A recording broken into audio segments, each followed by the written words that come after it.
Okay, so today's presentation is on the case for the resurrection, right? So all the different truths that we believe as Catholics, there is a case to be made for all of them, whether that's looking through the scripture or through the early church fathers or just reason, philosophy, etc.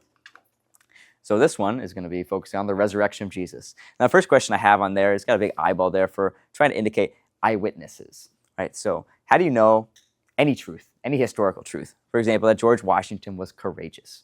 The only way that you really know that is from like your history books. And what are the history books depending on? They're depending on eyewitness testimony, right? So the same thing is true with Jesus Christ rising from the dead. We're depending on eyewitness testimony, right? Now, this teaching of the resurrection is like basically everything about our faith depends on it, right? That in fact, Jesus came back from the dead.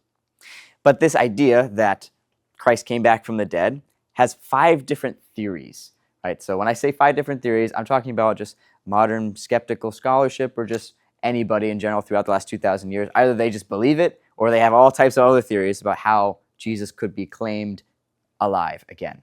Right, so we'll look at all of them and see which one, obviously, is the right one. All right, so here's all 5. The first one is Jesus actually rose from the dead. The next one is the hallucination explanation. That is that all of the apostles came in the upper room and saw Jesus alive, but was it they actually saw it or they all just hallucinate that Jesus was alive? The other one is the mythological interpretation, that it was literally intended to be a myth, like not historical fact. Next one is the conspiracy theory, and that is that the apostles made up the resurrection to deceive the masses. Right? This is an intentional forgery of information. And the last one, that Jesus never even died in the first place. That is the swoon explanation. So all of them: Christian, hallucination, mythological, conspiracy, swoon. We'll look at the first one in depth. The first one looks at basically like just the raw data from the beginning. What did the Gospels tell us? What did the earliest Christian writings have to say about it? It says that Jesus Christ came back from the dead according to women, such as Mary Magdalene, the apostles, right? The 11 of them in the upper room. Jesus appears and says, "Peace be with you." Right? He eats a piece of fish with them. We have on the road to Emmaus, where two disciples, like one of them I think is a Clopas, and they're walking out to Emmaus, and then this man is walking with them, and then they realize at some point this is Jesus. Next one is Peter. According to 1 Corinthians 15, he got like a unique apparition or like appearance of Jesus resurrected just to him. That's what Paul says. And then of course Thomas. I think everybody knows about that one, where he wants to actually put his hands in the wounds. And then St. Paul, who is a zealous anti-Jesus Pharisee, right? Someone who, you think of the Pharisees, how often they were criticized. St. Paul was one of them. And in fact, he was it to the max, right? He was an opponent of Jesus, and then he actually gets an apparition of Jesus. Now, I think this is really important to visualize all of the different timelines, right? Or all the different specific dates. Now, for skeptical scholars today who, maybe they teach at the University of Emory or Harvard or Yale or wherever, and they think, oh, what is your understanding of the resurrection? A lot of them will not look at all of these other appearances of Jesus that we just looked at, like the women or the 11 disciples, etc. But they will consider St. Paul's testimony to be authentic, to truly be something that we can reliably depend upon as an ancient document close to the events. So if you just stick with Paul, you can actually just prove the resurrection from him. The first point to consider is in 30 AD or 31 AD, Jesus resurrects from the dead. 40 days later, the Holy Spirit comes upon them, Pentecost. And then St. Paul becomes an eyewitness to an appearance of the risen Jesus and converts from Judaism. Right? There's a bunch of scriptures that describe how Jesus appears to St. Paul. And that's very early. By 31 AD, St. Paul has already had a conversion, literally within a year or so. That's pretty remarkable that Jesus targets Paul. And about 3 years later, St. Paul goes and visits Peter and James in Jerusalem to discuss, there's a particular Greek word, it's called historicei, which can mean a person who is like a reporter, he's checking the sources for some story. So Paul converts. He says later that he goes and spends 3 years in the wilderness, kind of like a monk. He prays, and then he decides to go to Jerusalem to meet with the pillars of the faith, James and Peter, right? The people who are very well known for their leadership of the gospel. And he just wants to make sure that everything that he's going to preach is going to be in line with what they're going to preach, right? We don't want people preaching different things all over the place. It's going to screw up the message, it's going to screw up, belief, right? So he wants to make sure that. He says that in Galatians chapter 1. Then we scoot ahead to 55 AD. Now, a lot of scholars today, they will doubt whether St. Paul wrote a lot of these epistles. Right? These are non-Catholic, typically just non-believing. They're skeptical scholars, but they study the New Testament like an ancient document, and they'll just be like, yeah, Paul didn't write Titus or 1 Timothy, but 1 Corinthians, yeah, he definitely wrote that one.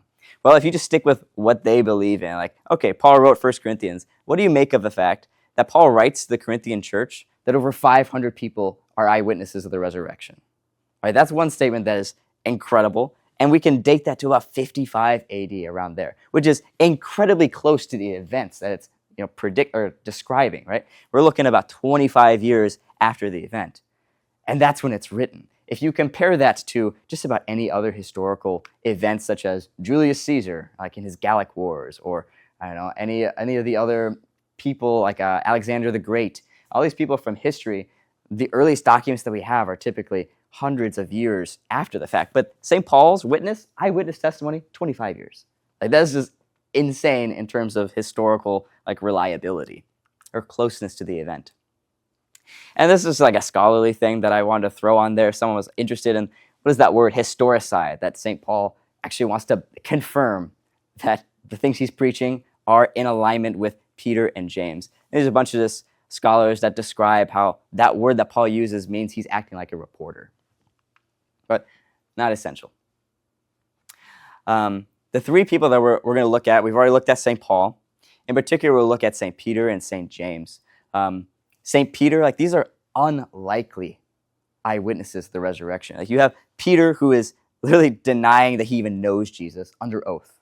You have James, who's one of the family members of Jesus. And if you remember from the Gospels, it's described how the family thinks that Jesus was nuts.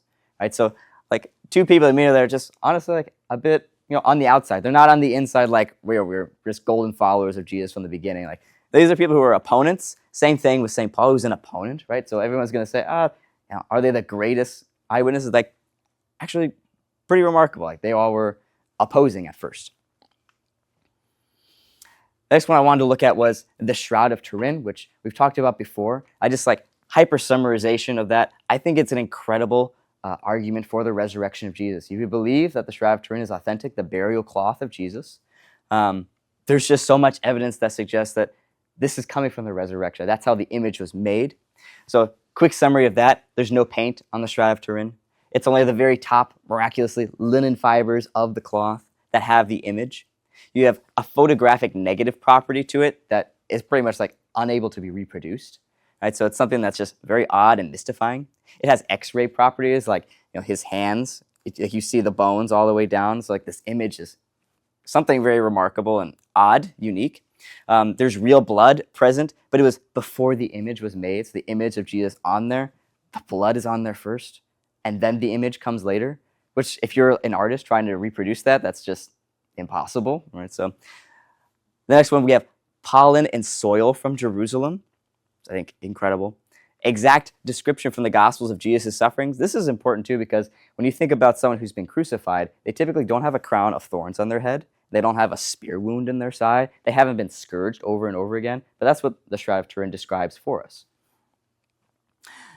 And then this is the latest one that I learned about.